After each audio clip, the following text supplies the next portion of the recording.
বাবু আমাদের চাকরিটা কেড়ে নিলে। হ্যাঁ, অর্ধারে অনাহারে আমাদের দিন কেটে যাচ্ছে।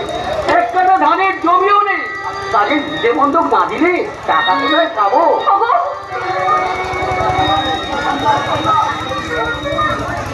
মুখস্থ নেই। তুমি চিন্তা করো না, মেয়ে মুখস্থ নেই। যেমন তেমন ভাবেই হয়ে যাবে। অত চিন্তা করছো কেন বলো তো? আরে তুমি চাকরি ছেড়ে দিও না, চাকরিটা তুমি করো, নালে চাকরি না করে আমি ভিটে বন্ধকই দেবো। না, তুমি ভিটে বন্ধক দেবে না। মেয়ে বিয়ে দিতে তুমি ভিটে বন্ধক দেবে? বাবা থাকবো কোথায়, খাবো কি? বাবা, বাবা, এই বিয়ে আমি করবো না বাবা, আমি বিয়ে করবো হয় না মা, হয় না। জয়ন্ত হাতে তোকে আমি সম্প্রদান করবো। ভিটে বন্ধক দিয়ে তোকে আমি সারাদিন কেমন করে?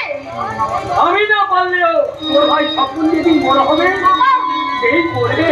বাবা, আমি জানি মা, আমি জানি আমার সরকার পূর্বপুরুষরা আমার অভিশাপ দেবে।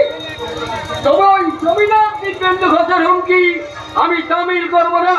গরিব হলেও আমি মানুষ, অত্যাচারী হয়ে আমি কোনোদিন অমানুষ থাকবো না, অমানুষ থাকবো না। এ আমার দৃঢ় প্রতিজ্ঞা। এসব কথা শোনার আগে আমার আত্মহত্যা করে মনে হলি না। জন্মের সময় আমার গলা টিপে মেরে ফেললে না। এই কথা বলিস না, এই কথা বলিস না। পরে শোন, যা আবার হোক, তুই একটুখানি শান্ত হ। মা, শোন, তোকে আর চিন্তা করতে হবে না, শুধু আমারই পোড়া কপাল।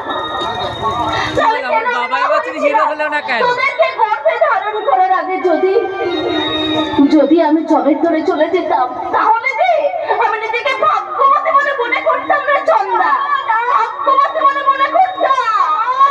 তোমার জীবনের সাথে না তোমার সারা জীবন কেঁদে কেঁদে সব হারালে তুই